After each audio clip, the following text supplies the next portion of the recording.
Hi, this is Florian. In this video I would like to show you how to perform the nascent mRNA quantification in the batch mode. For this purpose you open the batch processing tool first. You then specify the folder structure as we did it before. You can either load the outline files or, as we're going to do it here, the results file of the mature mRNA detection.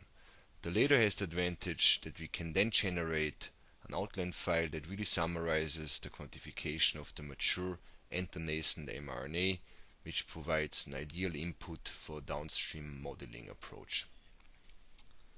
So we first update the folders. We start with the root folder. Then we set the folder for the images, folder for the outlines, folder for the results. Here we start with the results of the mature mRNA detection. We first have to load the mRNA detection settings. This is necessary because here also experimental parameters are saved. Here we utilize the settings that we use to actually generate those files.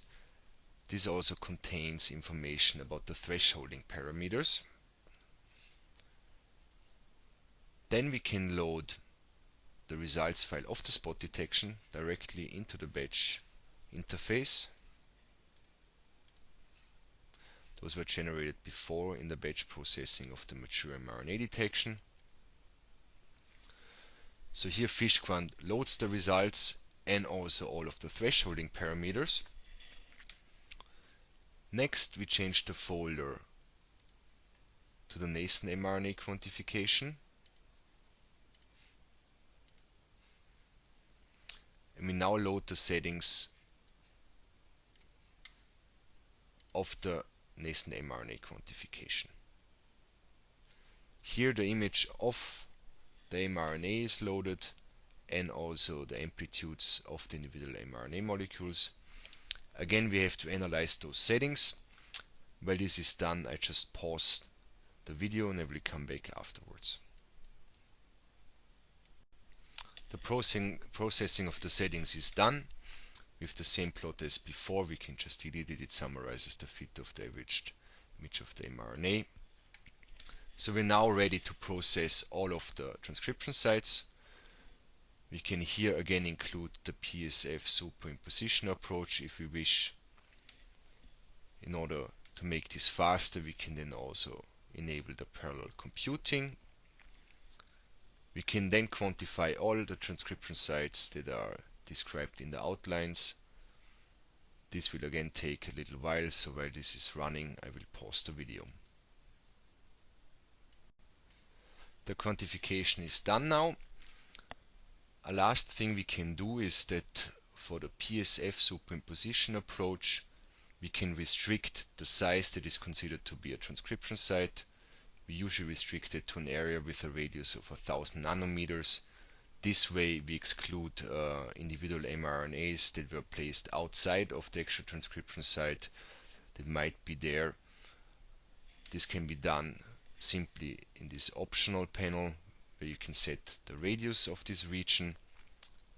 You press on apply and then we are done. We can now save two different files. The first one is a detailed summary of the nascent mRNA quantification. Here first we will be asked to save again the settings, that we have the settings file ready referenced in this file, and we save the results of the nascent mRNA quantification. Here we can also specify a comment. This file contains detailed information about each of the quantified transcription sites. Details about those parameters you can find in the user manual. What's more interesting for us now is the summary file I mentioned earlier on. This summary file is called summary nascent and mature mRNA. Here we simply have for each of the cells in each of the outlines one line, and FISH-QUANT reports the number of mature mRNA after thresholding plus the number of nascent mRNA in each of the associated transcription sites. When you select this option, FISH-QUANT again proposes a default file name, and you can choose which of the quantification methods for the transcription site can be used. By default, the integrated intensity is used. You can also add the PSF superimposition approach or maximum intensity. We use for now integrated intensity. When we now go into the results folder, we see the file batch summary _all. If we open this, we have our final result where we have the name of the outline, in this case the results file that we used for the mature mRNA quantification, the name of the cell, the number of mature mRNA molecules, then for each of the transcription sites the number of nascent transcripts. In this case we have no transcription site, so no number is reported. Here we have 12, 40, 17 and so on. This file can then be analyzed in a mathematical model, or simply those numbers shown as a histogram to give you a cell-by-cell description of the amount of mature and nascent mRNA in the experimental data.